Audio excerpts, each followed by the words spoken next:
So the first thing we do, we have to take ice or water and put it in a cooler. It causes this reverse process, for what's called like reverse freezing process basically, where when you fill the cooler with regular water and then put it in the freezer, it starts freezing from the top down, so you have to let it sit. This was what, like almost 24 hours now. So it freezes about halfway down, and you want to get it about halfway down and then pop it out of the cooler.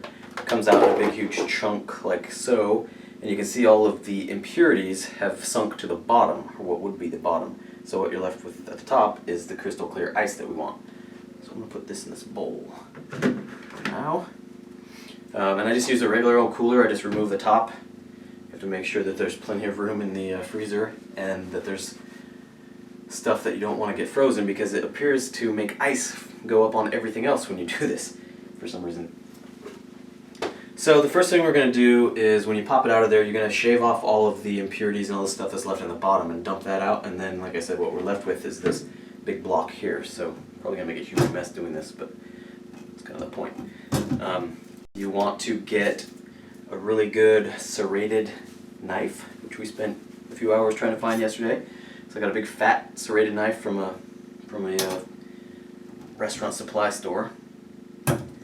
And basically, depending on what shape you want to do, if you want to do big blocks or stones or whatever you want to call it, you just start cutting. So you kind of saw through it like you would wood. And then the other tool that you're going to need to buy is a mallet of some sort. And I think a rubber mallet would probably work better. So if you go to like Home Depot or something like that. I have a big metal one, a meat tenderizer.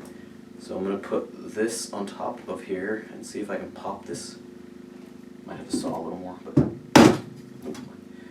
it just pops right through, pretty much right where I wanted it to. So I can take this now and put it back in the bowl so I don't make a huge wet spot on the bar. We'll save that for later. So now I'm left with this bad boy.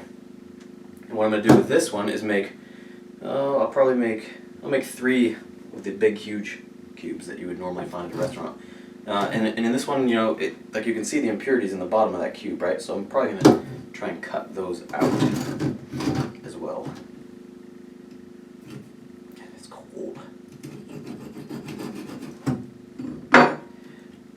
So we do the same thing. We'll saw it a little bit. You only have to saw down, so you can't really see this on the camera really, I guess, but you really only have to saw down like 1/8 of an inch before you pop it with the mallet.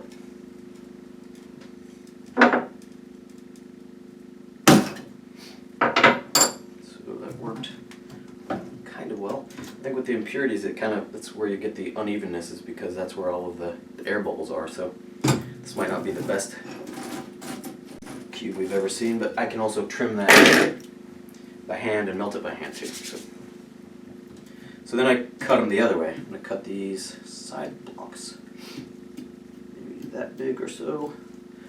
Basically just keep doing the same thing.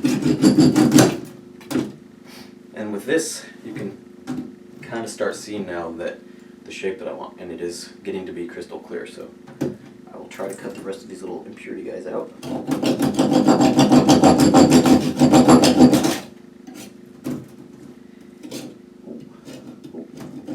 Cut my hand off.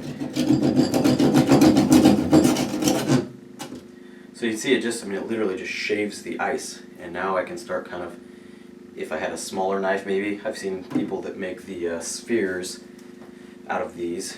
Put this one over here. You know, and they go through and they either do it by hand by melting, which if you have the ability to do that, my hands, I have baby hands, so they get really cold, but again, you can see this thing's just super crystal clear now. I don't know if you can see it on the camera very well, but very, very clear. And what's cool about that now, and with all of this, is get rid of these, is when I put that into whatever glass I'm going to choose. In this case, we'll do this guy. So I'm going to drop this cube. Usually, if I was going to go for like the ultra awesome level, I would shave this with another knife probably, and just get it perfectly shaped. It'll work for now. Actually, that glass isn't the best one. It isn't big enough. Let's go with one of these guys maybe. melting it down a little bit too. And obviously you want to wash your hands before you do this. So that in there, and then the cool thing about this is whatever alcohol we choose. Where'd the bottle go that I brought in? Right here. This time we're just going to do some Legacy blended Canadian whiskey. And when I pour it in here, cool thing about this, with these cubes being as clear as they are, is really, you can't really see it, right? So you see that, you can see right through it. So if I pour more whiskey, so this is going to be a fat pour, I'm going to be drunk on my next video. It literally disappears, and you can barely see it unless it's turning. So that's what's cool about those cubes. Like I said, you can shape it, you can do all sorts of crazy stuff afterwards.